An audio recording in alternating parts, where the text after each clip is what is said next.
and thank you for joining us today. I'm Maureen Reister from the Cuba Economic Development Agency, and I'll be your host for today's presentation about the CFA funding opportunities through the Consolidated Funding Application process by Empire State Development. For some quick background information, the Cuba Economic Development Agency, CEDA, is a private, not-for-profit organization that brings all of Cuba County's economic development services to one place. CEDA achieves this one-stop strategy by working collaboratively with local, regional, state, and federal agencies to provide your business with easy access to all the information, incentives, and resources you need to develop, innovate, and succeed in Cuba County. In addition to today's presentation, there will be a final virtual workshop of the same presentation on June 15th at 3 p.m. To register for that event, visit the Regional Council's website at regionalcouncils.ny.gov, and there is a section for CFA program webinars. I'm very pleased to introduce Dan Kolinski, Deputy Director at Empire State Development in Central New York, for an overview on the state's funding opportunities available in this year's Consolidated Funding Application competition. So without further delay, I will turn this over to Dan. So thank you, Maureen, for that introduction, and thanks for hosting us today. And I thank you to everybody for attending. As Maureen said, my name is Dan Kolinski. I'm the Deputy Director for the Central New York region of Empire State Development. And I've worked with many of you before, but for those of you who aren't familiar, Empire State Development is the Chief Economic Development Arm for New York State. It's our goal to help promote the businesses that currently exist here and attract new businesses to our region. And we do that by a few things: connecting you to certain resources, grants, and tax credits that we have available, but also by working with you to connect you with our partner organizations like CEDA, who can help you with all aspects of your business development, whether it be at the very early stages or through maturation and expansion. So today we're going to go over just a few quick areas and just give you an overview of kind of what we're going to talk about. So briefly, I'm going to talk about economic development and the regional council. I'm sure you guys have heard of the regional council before, but I'll go into a little bit of detail of who the regional council members are and how they function and how they help set the strategy for funding in our region. Then I'll jump right into the consolidated funding application itself, give you some tips about how to navigate the application, and show you some of the ways to access the webinars and the manuals that we've set up to serve as resources for you as you're applying for funding resources. Then I'll jump right into ESD, Empire State Development specific grant programs, as that's the agency that I work for. I'm going to talk in detail about two of our specific programs and some of our other divisions that exist within ESD. And lastly, I'll touch on very briefly in a high-level way some of the additional resources that are available in this year's state budget. And then I'll take questions that you might have along the way as well. So jumping right in, economic development and the regional council. So back in 2011, the regional councils were established as a way to create bottom-up economic development, basically having the people who live here, work here, have an invested interest in here, help make decisions about how funding should be invested in our region. The councils are made up of 25 members in our area. Those include individuals who are serve in higher education, elected leaders, local elected leaders, business owners, individuals from the not-for-profit world, and they come from a different broth of life, different walks and breadth of life. And as a result, that has led to a really collaborative effort between the counties in our region to help create some strategic priorities and help us decide what we should and should not be investing in. Since 2011, $7.5 billion has been awarded or committed to support over 9,200 projects statewide. On top of that, $600 million has been invested in nearly 60 downtown areas through the Downtown Revitalization Initiative, which I know you all are very familiar with, as Auburn was our round 3 DRI winner. So we're excited to bring that program back again this year. We're starting to really see some momentum growing from those programs in the downtowns that were awarded in some of our earlier years. So we're excited to continue that momentum moving forward. So these are just a list of who the members are on our current the current council. So Dr. Linda Lemura, president of Lemoyne College here in Syracuse, was just recently named co-chair. She took over for President Stanley from SUNY Oswego, who retired last year. And Randy Wolkin has been a longtime co-chair. He's the president of MACNY, the Manufacturers Association of Central New York. Both very hardworking individuals. And as you can see, we've got a great group of individuals as well who serve on top of what they do in their day jobs. This is not something that they get paid to do. This is not something that they do instead of their day jobs. This is above and beyond the work that they're doing on a daily basis. And they really are a key role play a key role in helping us to implement our strategies and be successful in bringing resources to our region. So we're really thankful for the work that they do and the efforts that they provide to make us a successful region. So how is the state broken up? This map here shows you the 10 economic development regions that I was mentioning. So Central New York, the area that we're located in, is made up of 5 counties. It's Onondaga County and the 4 contiguous counties, which include Cayuga County, Oswego County, Madison County, and Cortland County. And if you're looking around and you're seeing kind of, doing a little math and seeing how those totals add up, one thing that I'm always proud to point out is Central New York has brought in $843.6 million to date for a total of 888 projects. And this is the most awarded funding in any region across the state. I'm very excited to show that number because it's really a reflection of individuals like yourselves and the work that CETA does to get the information out there. Because by showing up here, by taking invested interest, by learning about the resources and how to apply for them, you make it that much more likely that your project will successfully secure funding through this process. And as we continue to have good projects moving forward, I'm hoping that as we go into this latest round, round 12, we'll continue to lead all regions in terms of the amount of funding that comes to us and for our projects. So congratulations to you all, and congratulations to the team that that you have set up in Cayuga County and the other counties that help us make this happen. So jumping right into the Consolidated Funding Application, what is the Consolidated Funding Application? This is a streamlined approach to accessing funding through the state of New York. So before the CFA existed, so now it is a single portal which allows you to access the various programs, 20 different programs from 10 different state agencies. Before the CFA existed, if you had wanted to, say, apply for an ESC grant through my agency, Empire State Development, you would have called me up. We would have sent you an application from our agency that would have had you fill out a lot of information, your name, your address, the name of the business, the name of the project, the project description, your budget. Let's say you also had a brownfield that your project existed on and you wanted to apply for the DEC for some brownfield cleanup grants. You would then also reach out to the DEC. They would give you an application, 75% of which would have been exactly the same questions that you just answered for my application. As we know, as business owners, you don't have time to be doing duplicative work like that, filling out multiple applications through multiple agencies. You barely have time probably to get through the one application that's going to be helpful in making your project a reality. So as a result, the CFA was created, this Consolidated Funding Application. Again, as I said, it's one portal, one access for all of those different state agencies and all the programs that they offer. To access the CFA, you're going to go to this website, regionalcouncils.ny.gov. This website is going to become one of your best friends, and I highly recommend either earmarking it or marking it down on your tabbing it so that you can access it quickly, because all of the resources you're going to need for the CFA are going to be found here. So when you first get into the CFA, over here on the left-hand side, this screen, this is what the home screen looks like. That yellow bar at the top, at the back there, says Apply Now. I know it's a little blurry and tough to see, but if you click on that Apply button, it's going to take you right to the CFA homepage where you can access the application. On the same screen, if you scroll down a little further, you're going to see something that's called Key Documents. Down here are 3 tabs that will be very useful for you in accessing some of the questions or answering some of the questions that you might have. The first thing that I'm going to point to is the CFA resources, available CFA resources.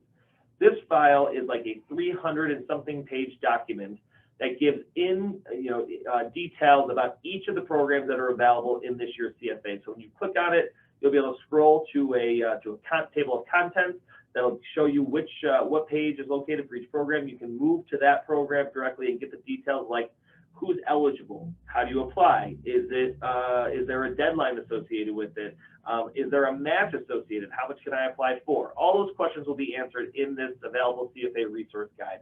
So please check that out if you're interested in any of the programs that we have available, because that'll really give you a lot of good information that you might be wondering about that program. The next thing that I want to direct your attention to is the CFA application manual here on the right-hand side.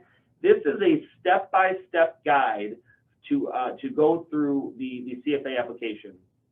So I'm sure, like many people, there's going to be questions regarding how do you fill out certain questions for the application.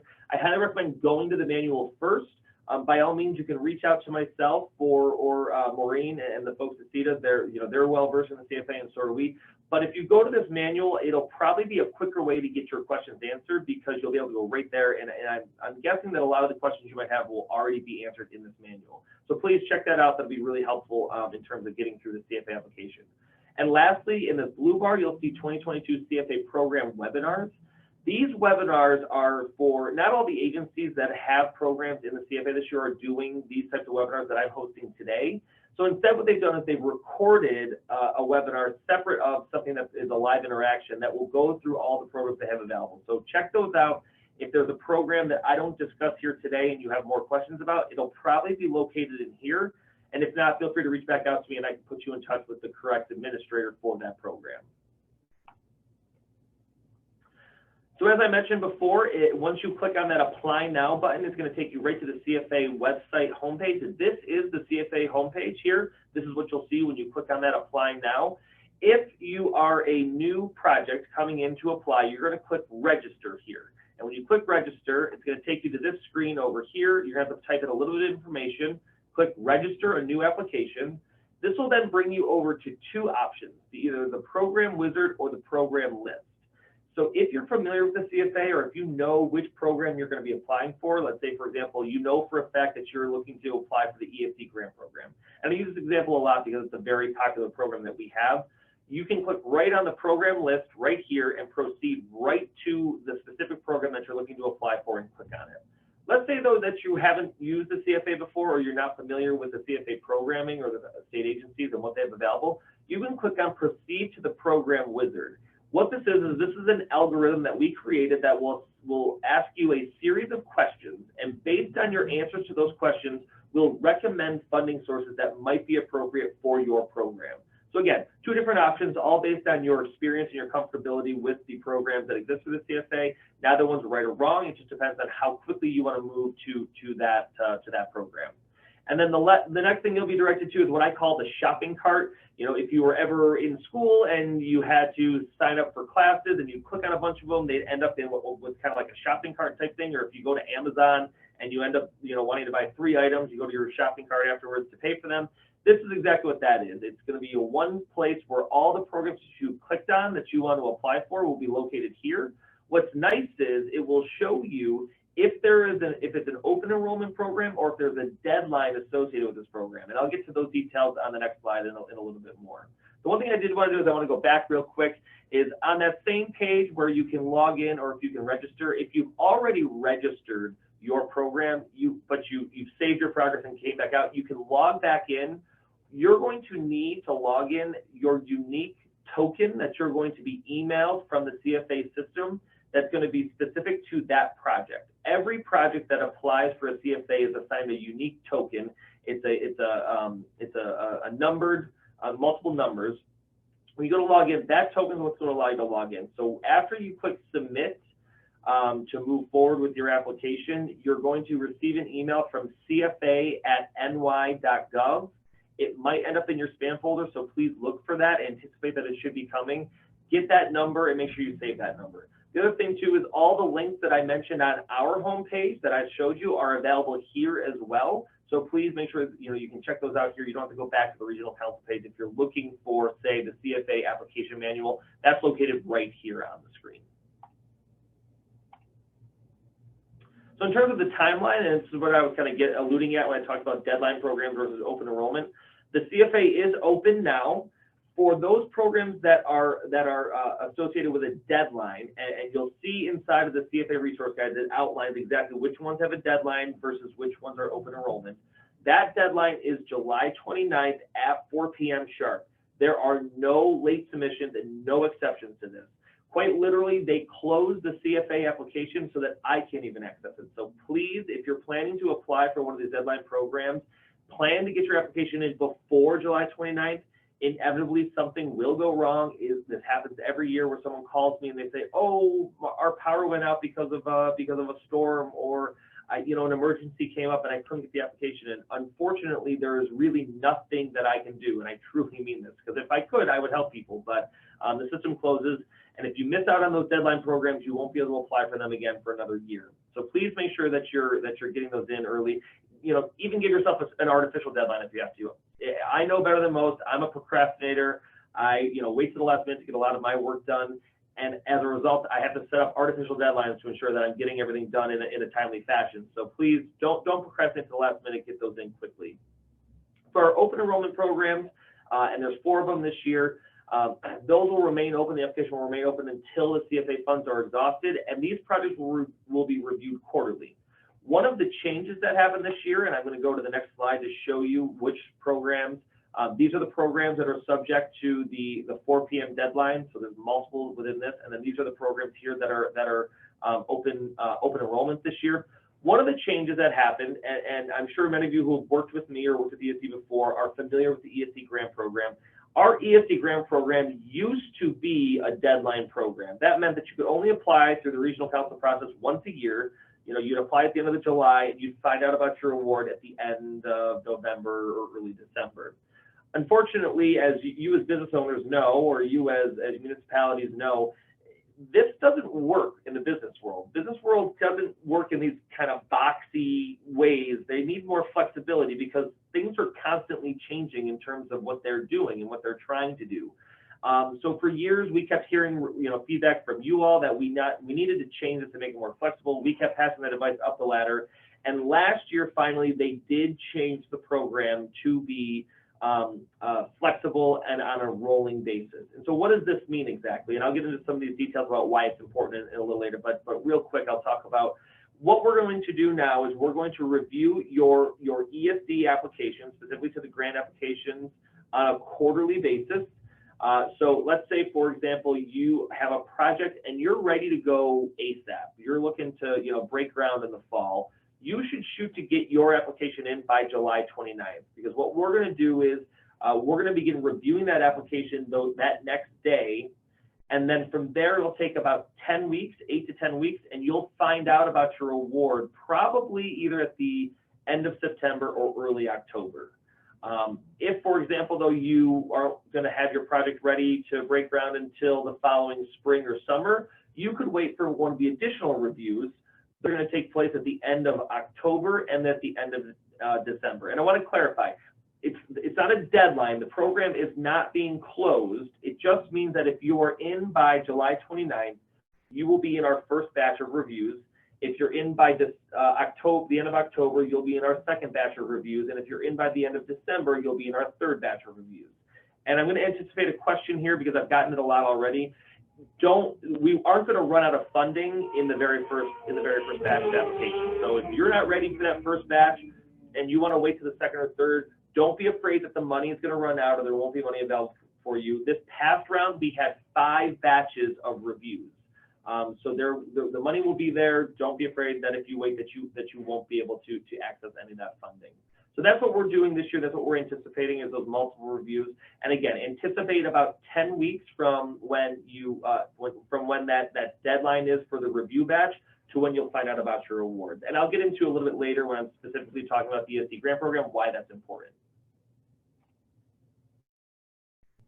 Any questions to this point regarding the CFA application? I haven't seen any in the chat. Okay, great. We'll keep moving on. I'm just having a quick sip of water. Okay, so Empire State Development, specifically, as I mentioned, we are the Chief Economic Development Arm for New York State. We have a few programs and divisions that help us with our efforts for business expansion and business attraction. The first one, the ESD grant funds. I've kind of touched on those a little bit. I'll go into detail about what specific requirements are for that program.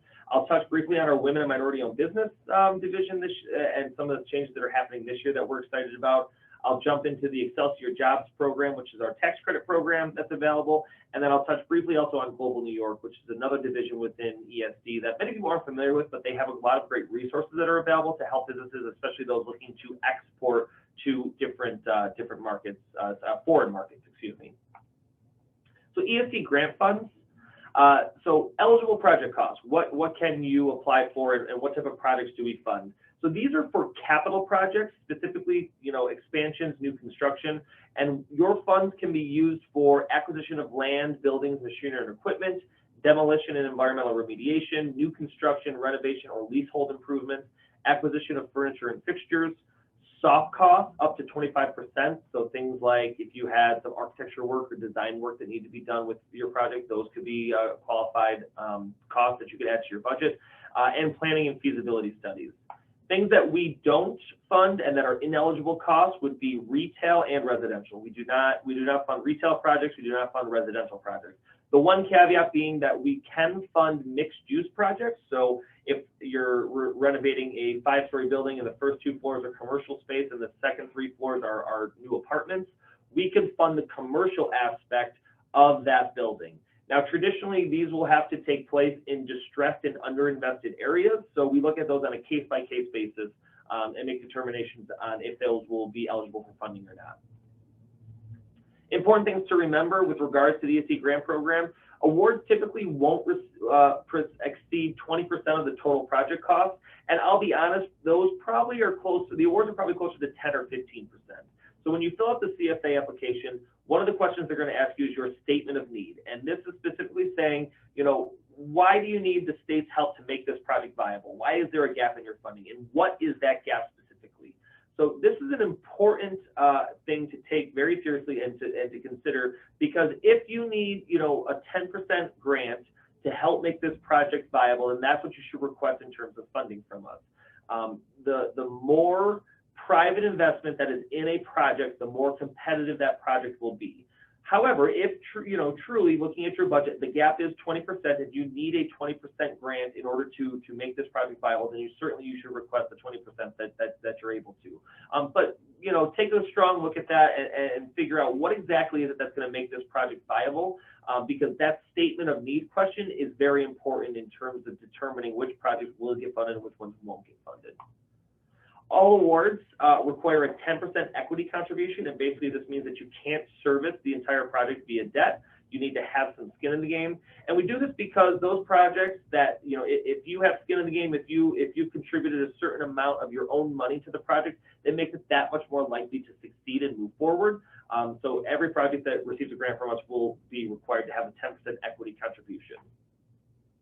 Your budget, when you're filling out the CFA, they're going to ask you for a budget. This will include things like, what are the construction costs? What are the machinery and equipment purchases you'll be making? What are the furniture and fixtures that you'll be buying? Those budgets should only include costs that are specific to this phase or this specific project. So let's say, for example, you already or you're planning to do a phase 2 expansion if phase 1 is successful, and that's like 4 or 5 years down the road.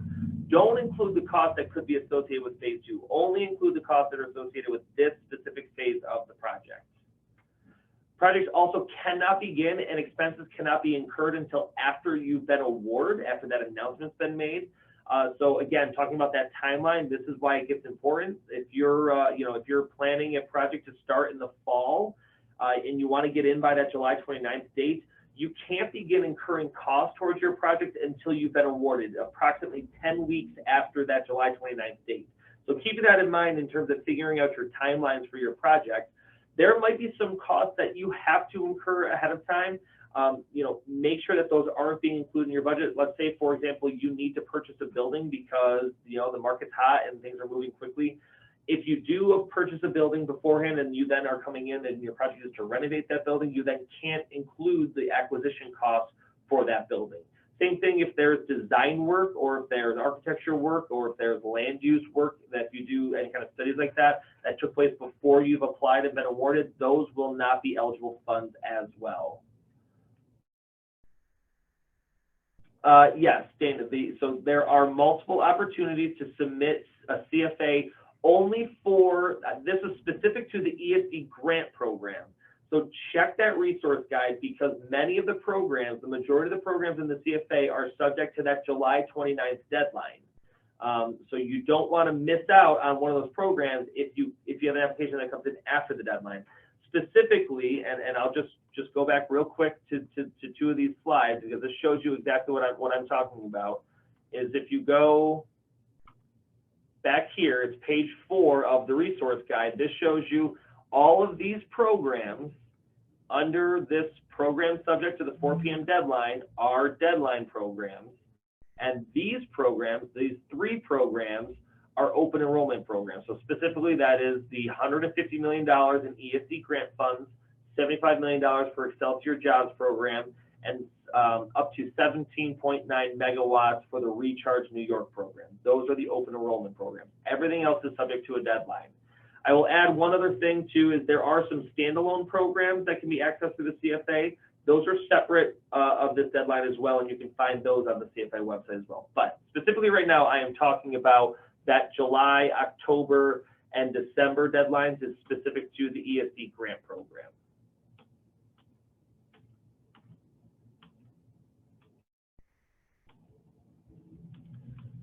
Okay.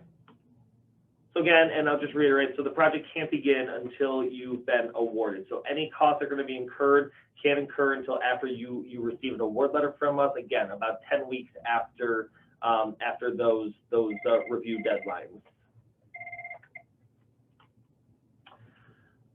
With our program, our funds are dispersed in arrears as a reimbursement for the expenses that you undertook. So if you receive, let's say, a $100,000 grant from us on a $1 million project to reconstruct a building and have a new manufacturer inside, you'll have to do that project. You'll have to spend the $1 million.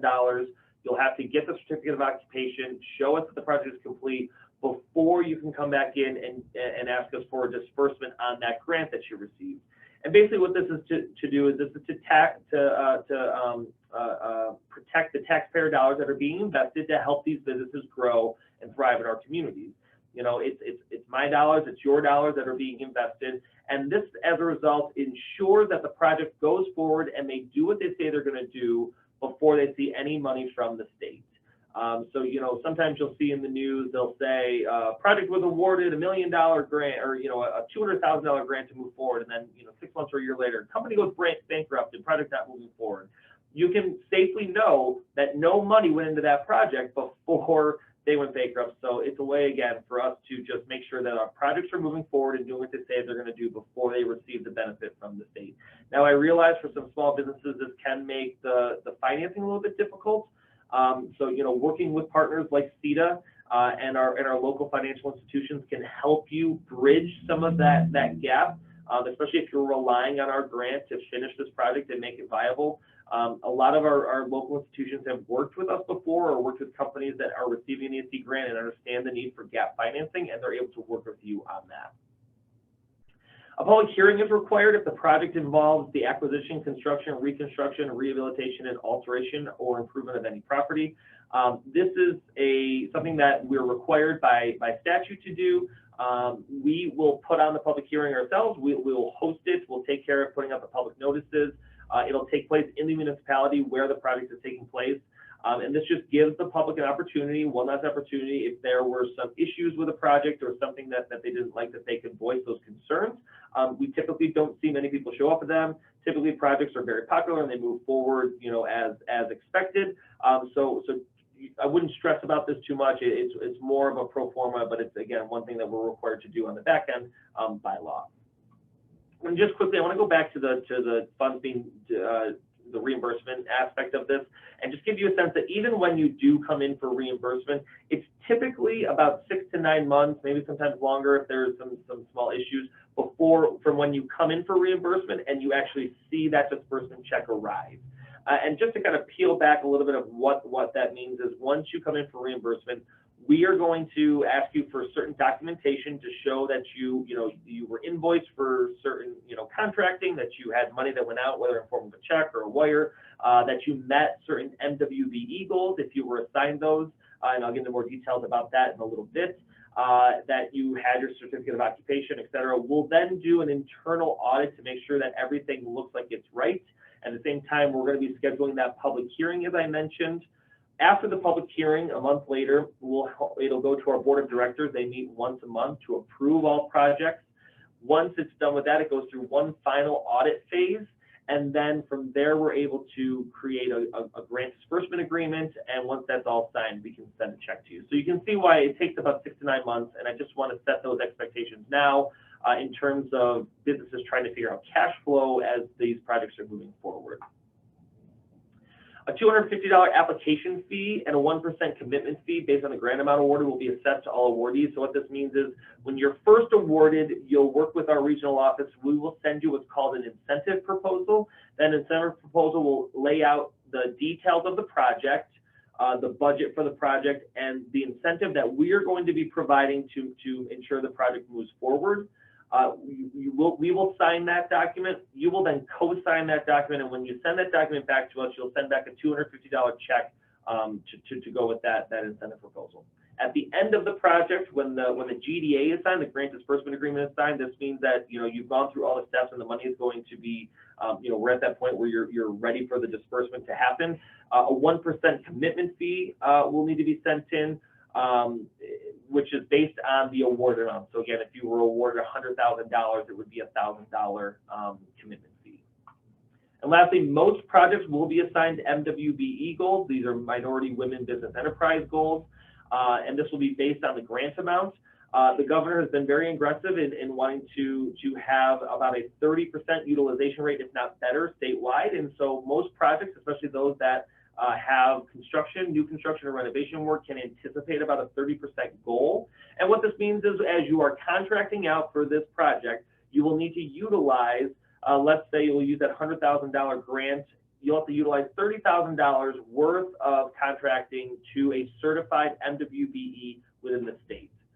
You might be asking yourself, well, that I don't know if I know anyone, or how can I meet those goals, or who is certified. Our Division of Women and Minority Business, Division of Minority and Women's Business Development, we have one here in our Syracuse office. They have tools available to help you with this, specifically the New York State Contract Reporter, which can be found at www.nyscr.ny.gov. There are two opportunities here. One, if you are looking to advertise your opportunity for MWBEs to bid on a contract, you can advertise that here by using the blue box. But let's say that you already are a certified MWBE and you're looking to bid on contracts. You can click on this green box and find contracts across the state that are available to you that you could bid on. Another resource that we have available is the New York State Contract System. In here, which can be found at ny.newnycontracts.com, we have this link, the New York State Directory of Certified Firms. This is a directory that allows you to search for either businesses, the type of business that they are, or by certain mileage away. So let's say you're looking to say, I'm looking for businesses that are within 50 miles of Auburn. You can do that, and all those businesses will pop up, any certified firms within the state. These are two great resources that are definitely worth checking out. And if you're still having issues, you can reach out to our team here in our Syracuse office. Ryan Smith is the Director of Business Development here. Ryan.smith@esd.ny.gov, and this is his phone number, or you can reach out to our Business Development Office. One other thing that we're excited about this year is, I'm sure many of you saw, the governor in her budget this year had $114 million that was added to the Division of Minority and Women's Business Development office. And what this allowed us to do was do hiring for more certification analysts. We've heard from many of you that it takes a long time to get the certification through. We are working on clearing out any of the backlog that might exist, and as we move forward, ensuring that the experience is much faster. So all the regions across the state will have analysts who will be dedicated to going out into the region and helping our businesses either certify themselves, recertify themselves, or access, other resources that might be available that they're not taking advantage of currently through their certification. So, please check that out if you're interested, or reach out and we can talk about that more. Any questions related to the ESD grant program?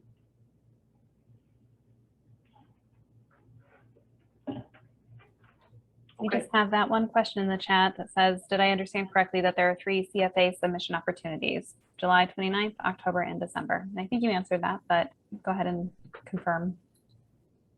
Yep, I believe we touched on that, and I'll just confirm one more time that the ESD grant program, that was what I was specifically talking about, July 29th, end of October, and end of December. The majority of the other programs are subject to that deadline of July 29th at 4 o'clock. Okay. We have one more question. So the Excelsior Jobs program, oh, sorry, go ahead, Maureen. One more question just came in.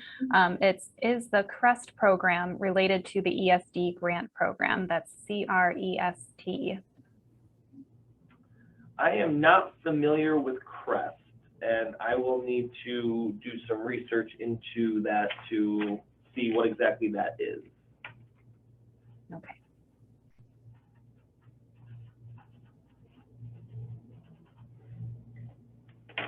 So the Excelsior Jobs Program, this is our second program. It's a refundable tax credit available for economic development initiatives, specifically and mostly for individuals who are creating or retaining jobs.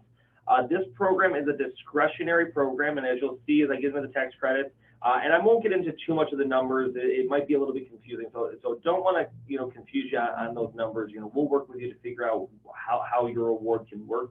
But this is a discretionary program, so you see everything is up to a certain amount. For example, for new jobs created, it's up to 6.85% of the new payroll that's associated with those jobs.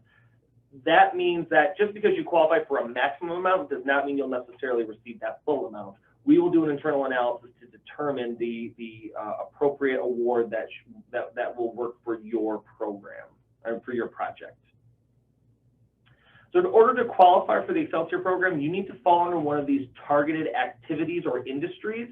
Specifically, these are manufacturing companies, agriculture, software development, scientific R&D, distribution centers, back office operations, life sciences companies, entertainment companies, music production, and financial services. So if you're not considered if you're not one of these industry sectors or these targeted industries, and that's based on your NICS code, your federal NICS code, then you are not eligible to be in the program. On top of that as well, and I'm actually going to move forward one slide, I need to reverse these, you have to have created a minimum number of jobs to be eligible as well. So as you can see here on this slide, scientific R&D, software development, agriculture, manufacturing, music production, and life sciences, a minimum of 5 jobs need to be created. Back office operations, a minimum of 25 jobs need to be created. Distribution centers, a minimum of 50 jobs, and entertainment, 100 jobs. There is an additional tax credit that I'll show you on the page before that would make you eligible to be a regionally significant project. And what that means is basically your thresholds are increased for the job creation, and there's typically an investment component as well to be considered regionally significant. And that's important because that will just unlock an additional tax credit for you. So going back quick, these are the 4 tax credits that fall under the program as a whole. The most popular one, the one that people take advantage of the most, is the Excelsior Jobs Tax Credit. This is a credit of up to 6.5% of wages per new job to cover a portion of the associated payroll costs. The Excelsior Research and Development Tax Credit. This is for individuals that are already in the federal research and development program. A credit of 50% of whatever you're receiving from the federal government, up to a total of 3% of the research expenditures you're making in New York State. The Excelsior Investment Tax Credit, this is valued at 2% for qualified investments that you're making into your project. And the last one, as I mentioned, you need to be considered a regionally significant project for this, is the Excelsior Real Property Tax Credit. So it's a credit of 50% of your property taxes for year 1, decreasing by 5% every year over a 10-year period.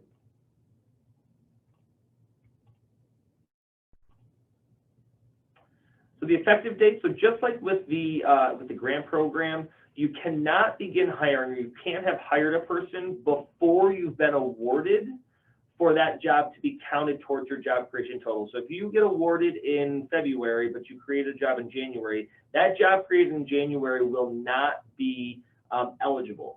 Similarly, with the qualified investments, they have to be made after the effective date to be counted. These include tangible property, so including building or structural components of a building, owned by a business enterprise, depreciable per Section 167 of the International Revenue Code, has useful life of 4 years or more, has a site in the state, and is placed in service on or after certification effective date. So in order for any of those investments or for those jobs to be qualified, they need to come after you've been awarded. Any questions about the Excelsior program? Okay, so Global New York, this is another division within EFD.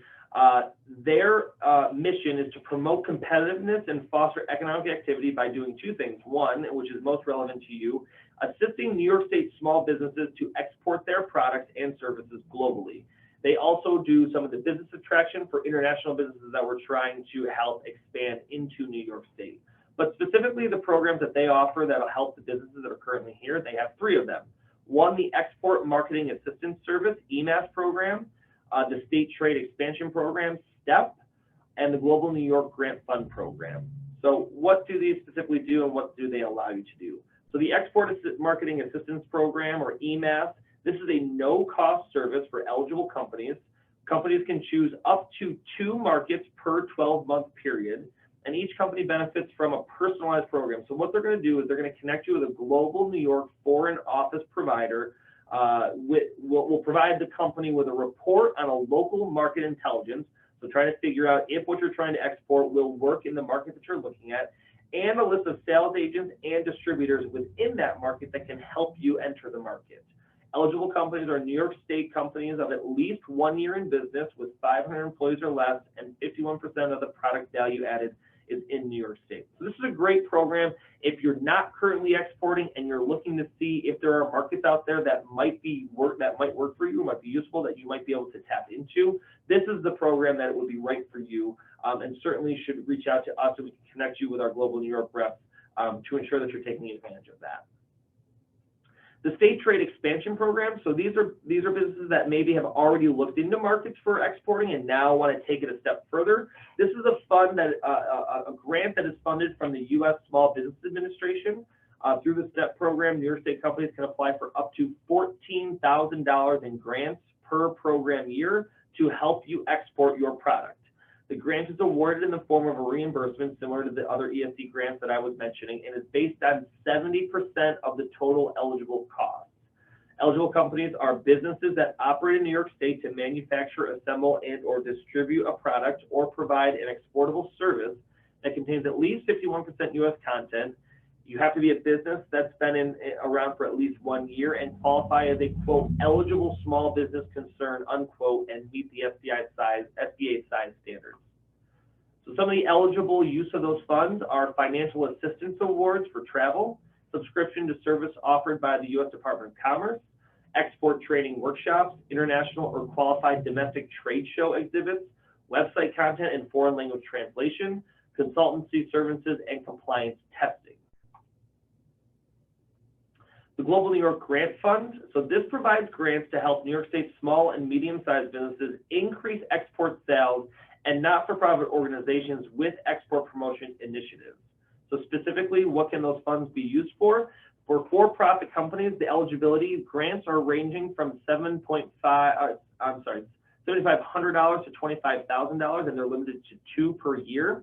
There's a 50% cash match that is required, and 51% of the product value added has to be in New York State. Companies that are 500 or fewer employees in New York State and must be in business for at least a year. And the activities that are eligible are market customization, trade shows and trade missions, export education, product adaptation, and market certification. So there's a lot of uses that can be used for these grants for private companies.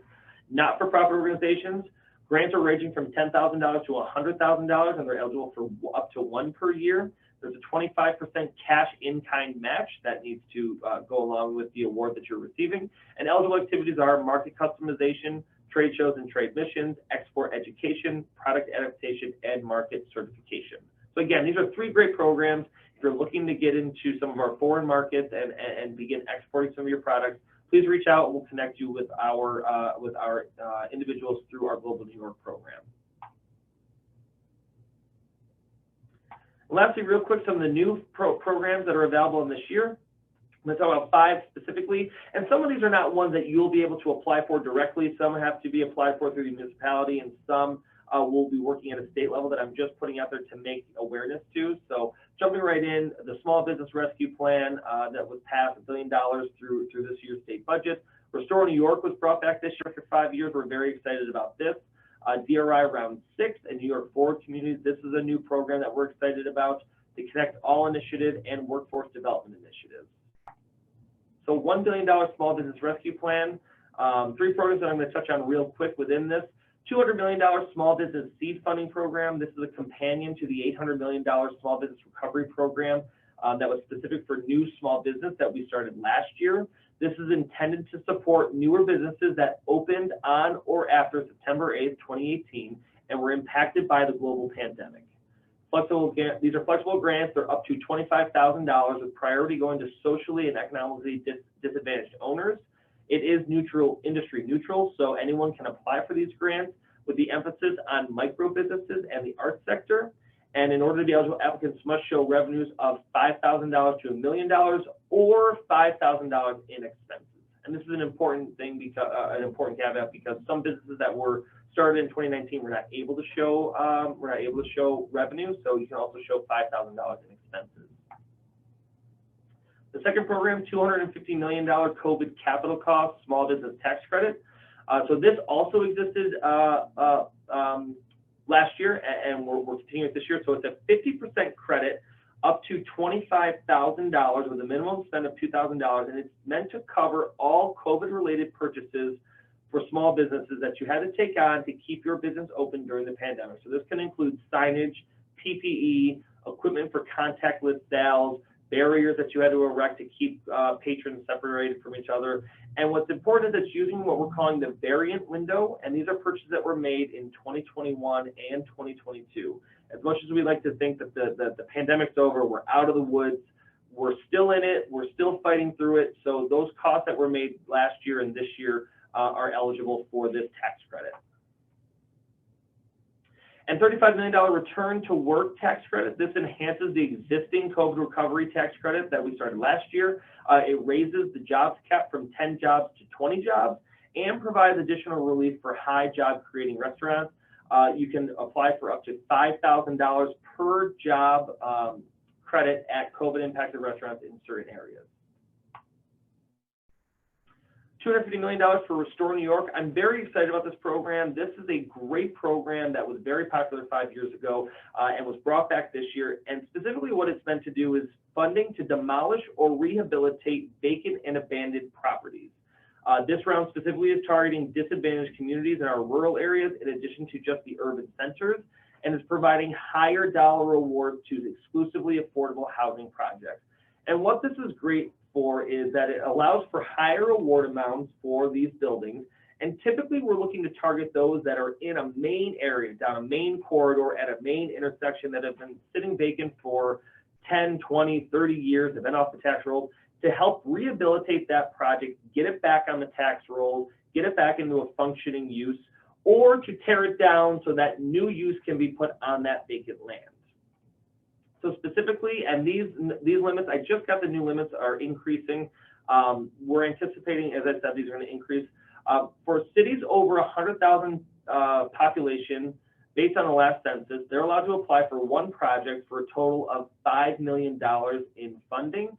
It doesn't mean that each project is going to get $5 million. It means there are certain allowances that are based on the type of project that it is, that I'll get into on the next page briefly. For cities and villages between 40,000 and 99,999, the population of the last census, it's one project as well. That's up to $3 million, not $2 million as it was in round 5. All other municipalities will be allowed to apply for one project of up to $2 million. And then Empire State Development will be able to make special awards.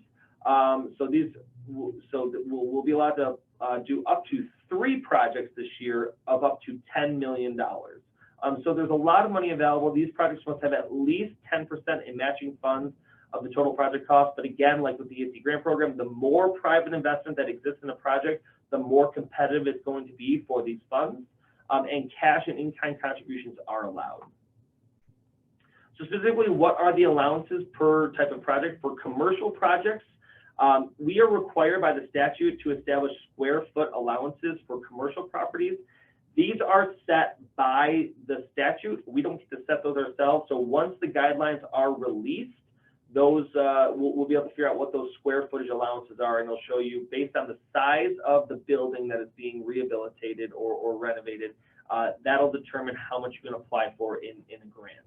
For residential rehabilitations and reconstruction, $150,000 per property, which is an increase from $100,000 that was used in round 5.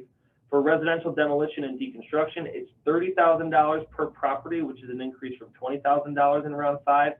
And for residential apartment units, it's $70,000 per unit, which is an increase of a cap of $100,000 per apartment building, which was used in round 5.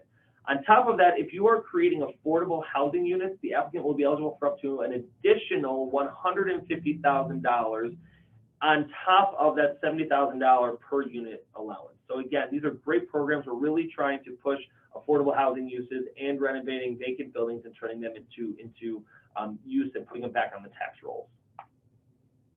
Key for that real quick is that the municipality is the one that has to apply, but if they are awarded, they can sub-allocate that grant to a developer if they're going to be the ones developing that property. And the uses have to be non-municipal use for those buildings. So if we're building a new police department, that wouldn't be an eligible use for that building.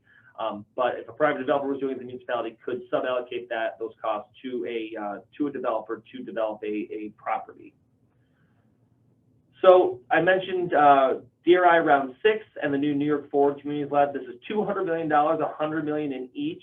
So each region will be given $10 million for Round 6, along with $10 million for the New York Forward Communities Program. The DRI you're all very familiar with. As you know, it's meant to revitalize our downtown areas. Something that's different this year, that they're allowing multiple municipalities to come together who might have a common theme or a common industry that they can tie in together for why a revitalization could work between 2 or 3 different municipalities. So maybe there's a tourism aspect that wants to bring people along a historic trail.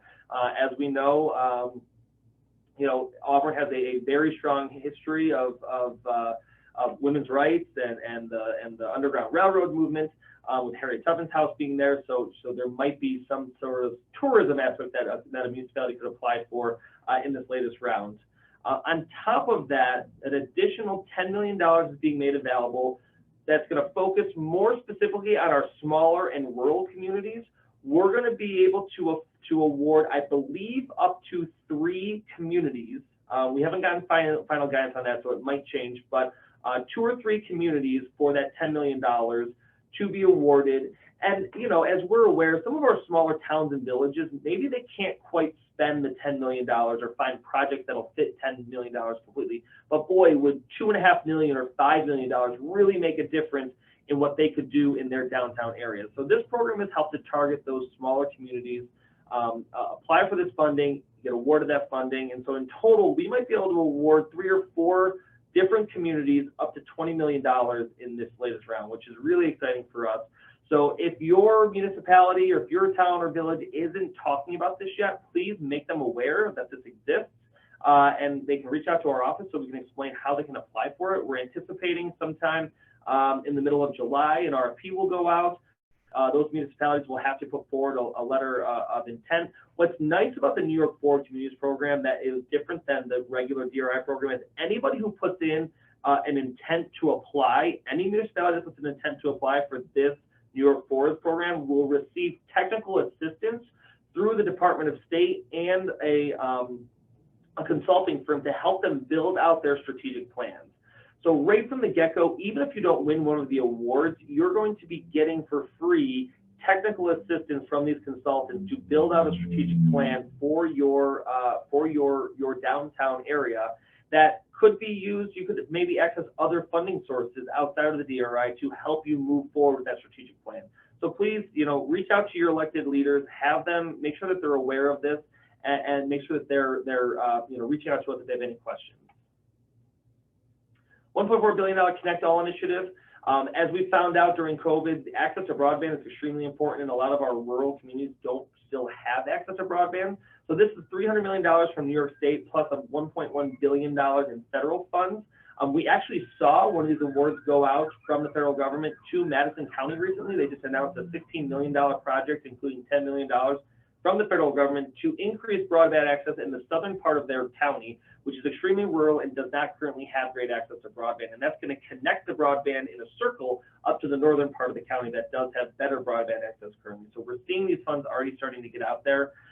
This is going to be a great program. And again, you as an individual won't be applying for it, but I wanted to make you aware that we know that it's an issue, that people are trying to access broadband, especially in a post-COVID world where Zoom meetings like this are happening more often, where interviews with employers are happening, where you need an email address to submit your application or your resume to a potential employer.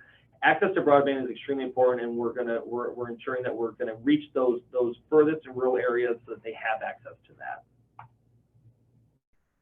and $350 million in the new Office of Strategic Workforce Development. This is going to be housed right here in Empire State Development. There's a lot of great programs that are going to be coming out of this. We're still working on the guidance for what that's going to look like, so I will have more details for this coming in the future as we continue to build out the office and get those guidelines out. But similar to what we did last year through the Workforce Development Initiative, we realized that workforce development is a key issue that we're seeing here in Central New York and all across the state. The one thing I hear over and over again from many employers is they have trouble finding individuals to fill their open positions. And what we're working on, not only as a regional council, but as a state, is creating workforce strategies for our region to help individuals get the skills that they need to fill those jobs that currently exist, and how do we reduce some of the barriers that exist to entry for those jobs. So we're going to be working on that strategy over the summer. We're going to be working with our sister agencies throughout the state, DOL, DOS, and some consulting firms to build out the strategy and have some concrete steps on how we can move forward with that. But we're anticipating further grants coming out of this office to help individuals create certification programs, to help them get skills and perhaps advance from entry level to higher up in a company, creating pipelines from our high schools and our community colleges directly into the jobs that exist today and the jobs that will exist tomorrow. We're anticipating all these grants being available this year. So be on the lookout. We'll have more information on that coming in the near future. And lastly, I have what's called a potential project application. This is something that we created in our office so that we can send that to you. If you have a project that you're thinking about and you're not sure if the CFA is the right fit or if the program that you're looking at is the right fit, fill this out. It's only 2 pages front and back, or 1 page front and back.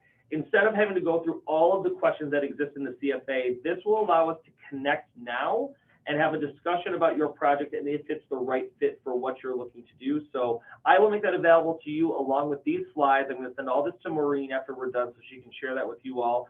Please fill it out, reach out to me if you have questions. I'm happy to work with you on your potential projects. I love coming out to Cayuga County, so please invite me out to your places of business so I can see what you're working on and what the future looks like. I love to meet with individuals. Actually, Dana, I will probably be attending your event on June 26th, so I will probably see you, or on the 22nd, I mean, so I'll probably be seeing you there. So I'm looking forward to working with you, but otherwise, I will take any questions that you might have regarding the CFA. I guess this might be beyond the, might get into too many details, but I noticed a lot on like the green projects related to the carbon emissions reduction for companies. Are there other categories that get into carbon sequestration in terms of carbon capturing through natural areas? Is that more related to the other, like the WQIP and non-ag, non-point source type? Yeah, grants? I think a lot of those programs would be more specific for DEC or DOS and those other programs. Yeah. There certainly could be opportunities, if, for example, there was a business that was going to be building digesters on cow farms to help, there might be opportunities for ESD grant funds to be used there. I'd have to look at a specific project to get a sense of if that's something that would be eligible or not. But I do know that we as a regional council have prioritized projects that have green components associated with them. So those are given higher consideration. But it's just a matter of figuring out, does it fit with what ESD is trying to do in terms of building out our workforce, building out our capacity, creating, kind of state-of-the-art facilities. So again, I'd have to look at one just on an individual basis to figure that out specifically. Great, thanks, Dan. Okay. Would you suggest, Dan, filling out that project worksheet and submitting that to have a deeper review of any of the programs that project might be eligible for? Yeah. I mean, what I'll do is, if it's not just the ESD grant program, I can share it with, other agencies. So if you're looking to get more information or to see if a program fits, the lakefront revitalization or any of those others, I can send that to DOS or the DEC. to see if it would make sense and have them work with you on if it would be a good idea to fill out an application. Great. Thanks, Dan. Thanks, Maureen. Well, I know you just scratched the surface and there is so much more that could be talked about, but if there are any other questions, we can field those now, or feel free to get in touch with Dan or myself later on after this presentation. Okay, well, Thank you. thank you Thanks, again, everybody. Dan, for your time. And again, presentation, we look forward to it every year. I always learn something new every time. If there isn't anything else, we'll go ahead and stop the recording and make this available. Again, I will send out the slides, and anything else that anyone needs, just please reach out to me. Thanks, Thank you, everybody. Dan. Thanks, Maureen. Have a great day.